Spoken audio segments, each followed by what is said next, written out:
If you're stuck in coping, in some certain coping for very long, for everybody who knows my framework a little bit, beyond the stage 4.5, you have to look at your coping. It's going to blow right in your face if you've never done it before.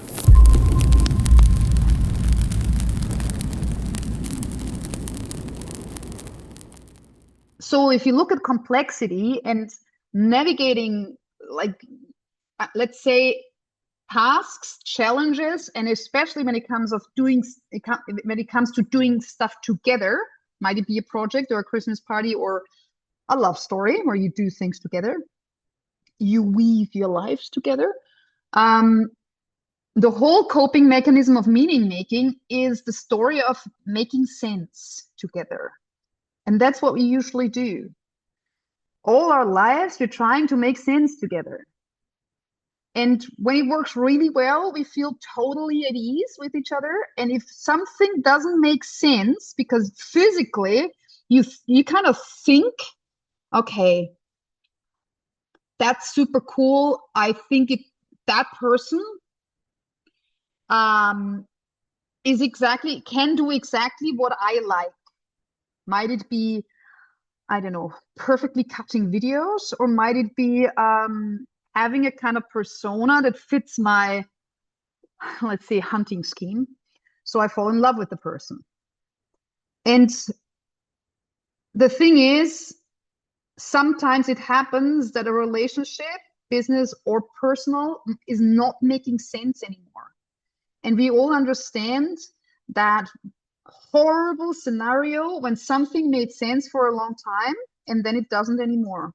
And we can't let go because why does it not make, like, it feels off, or we feel something but the other person doesn't feel it anymore? It doesn't matter which kind of relationship it is. It can be a friendship or a romantic relationship or a business partnership, but then we're stuck because I said this to a man that I love very much. I said to him, we never made sense. It just never made sense. And then you're like, what the heck am I doing here? This never made sense. Why do I still? Because on some level, subconsciously, it did make sense because it fits some kind of pattern that I'm recreating here. But cognitively, it doesn't make sense. And for other parts in me, it also doesn't make sense. And then that's how you split. Or you realize, oh, I have to work on something here, so it makes sense again, depending on how much you have of a growth mindset, or how far apart you've drifted, or you never made sense, but you just didn't see it. So this is all sense making and meaning making together. Sounds very complex, is very complex. Nobody really understands it fully because we're not meant to understand aliveness. We're meant to live it. And then we have our brains to kind of create structures about it. So we have a way of addressing things. That's what language does for us.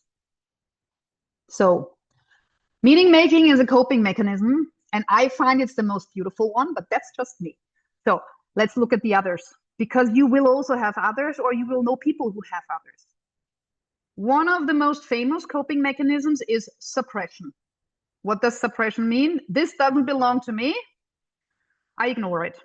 Suppression actually means I ignore things. I might feel something in my body. I might have a reaction to something which I decide to ignore.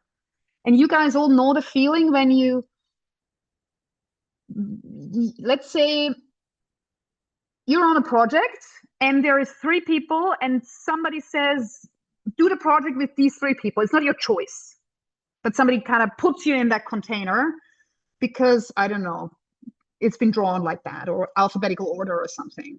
And then you sit there and you realize, I can really work with this person and this one is okay, but I have no idea how to handle that one. That's just off. You can't, maybe you can say why, but because you're basically being forced into the project, you need to ignore it because you want to get on with your thing. That's suppression. Or you, let's see, meet one of your siblings, your brother or your sister, and in the last years the person changed a bit, or your friend, and but you know that you kind of love the person still, so you ignore the, let's say, the new behavior that you feel uncomfortable with. You just put it to the side. For example, you don't talk about politics, or you don't talk about dress sense or whatever, something where you're not aligned anymore. And that's suppression. And suppression is the most common coping mechanism, and it creates a residue of a lot of discomfort in the body. So when you feel uncomfortable because you have a cold, your joints hurt, you have regular headaches, you any kind of physical irritation, your skin is breaking out or anything like that, that's suppressed feeling that wants to push out. So any kind of physical condition, pain or irritation, is something that has been suppressed and that shows you something. Your body keeps the score. That's what we call, and everybody knows that. So any kind of condition that you have that is either chronic or repeatedly happening is showing you something. And there's a couple of guides out there that you can consult. One of the big ones is Louise Hay.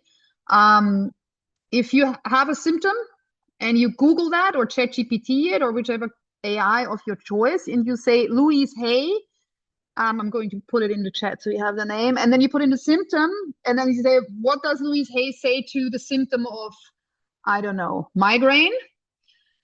It will spit something out. The AI will tell you that means this, this, this, and this. And usually when you read this, you're like, huh, okay, that somewhat resonates. Yes, I feel this. So you can kind of track your symptoms here. So suppression is one of the biggest coping mechanisms in our society.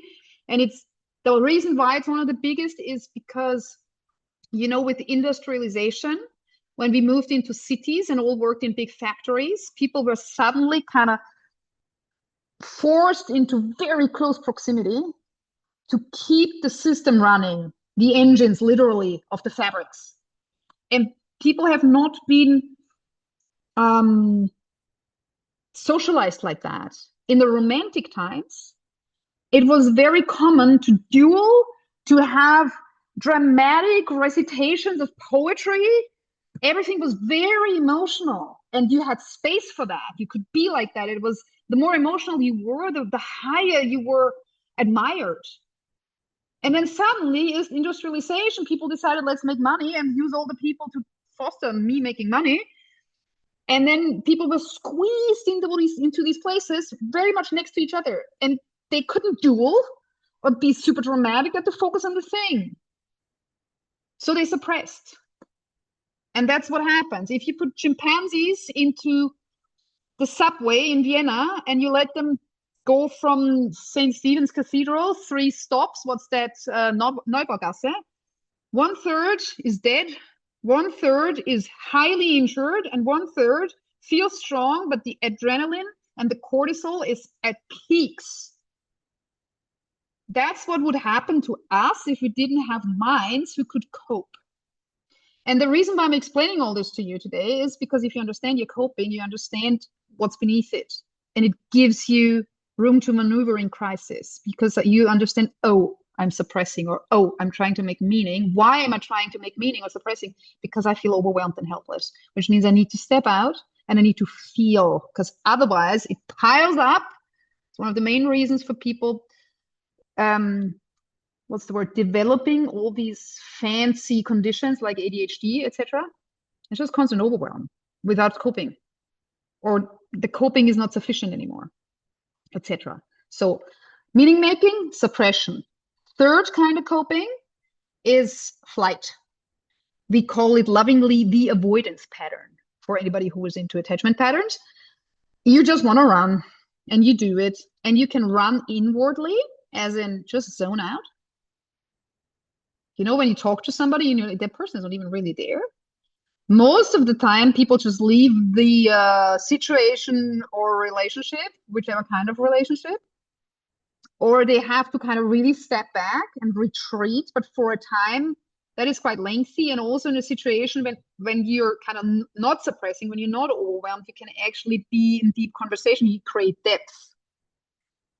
A human being that is avoiding is unable to create depth in that situation because there is some pain hidden underneath with this exact situation pattern that comes up in that situation. So running means I need to go away. I need to flee from. It's like there's something that makes me go away. And that's a freedom tether. That's the term for it. If somebody has a freedom tether, it's just, I need my freedom. I need to be independent. La la la la la. If you can call bullshit on that, but do it kindly because it's a coping, and you can't take people's coping. If people have avoidance as a coping, that means that they're avoiding some part within themselves that's very painful. And it's not you triggering that who's creating that pain. It's some old story that has been there long before you've ever been in their lives. And what their job is, or if you have that avoidance pattern, you need to look at that pain, because otherwise you'll never be in a proper, any kind of relation. You'll not have good business relations. You'll not have really good friendships, and you definitely not have a love life that is lasting and fulfilling if you always run when things get deep. And that's a heavy avoidance pattern. Is not a good thing to carry around for a long time because it makes you very lonely. Then we have expression, and in that sense I mean overexpression. That's the pattern is actually called shamelessness, which means I need to be heard all the time. We all have people, friends, who really love talking about their feelings all the time, and they're putting them into the space, and they don't care if it's irritating for somebody or not, but they will need to be heard desperately. That's coping, because it's so overwhelming. I need to speak about this now. Please listen to me. Please witness me. It's desperation behind it. It's not fun, but it's also not fun for the other side, because usually what they do is they push their own overwhelm into the room and on to the other person, onto their vis-a-vis. And then what the other person needs to do is, so first of all, call boundaries or create safeness and say, listen, I can listen to you, but this is a lot for me. Give me 3 minutes. I want to focus. I want to close down a couple of things, or I need to go to the bathroom so I can relax. And also, if you have that feeling, I need to talk, there is a Simon Sinek tool that I find fantastic, because studies show that 8 minutes of somebody listening to you is enough for you to get out of it. If somebody's talking longer than 8 minutes, they're looping and they're enjoying their attention. But 8 minutes is what you need as a human being to get out of your funk. And calling somebody or texting somebody with, do you have 8 minutes, is a clear sign, I'm overwhelmed, I need to speak about something, can you hold space for me? Very beautiful way to handle your own, this needs out, I need to talk with somebody. Because you ask the person for permission, and you also make it very clear that you have a need here, but the person can say no. So you're not pushing yourself onto the person. And if somebody pushes themselves onto you, it's your, what's the word? Task, job, to say, hang on, I don't have 8 minutes now. I need to deal with something. I'll call you in 15 minutes, or please call your other friend X and Y who can listen to you, because right now I need to prepare for a keynote or for a, I don't know, really big thing, and I can't handle this at the moment. You cannot push yourself onto me. And then if you can't handle it, it's really good to give the person another possibility. Send them, don't say no and leave them alone because they're overwhelmed. And coping is generally a good idea, because otherwise you kind of like implode. But put them somewhere else if you can't handle it. And you have a right to say no. Let me see. The last one is, it's called risk.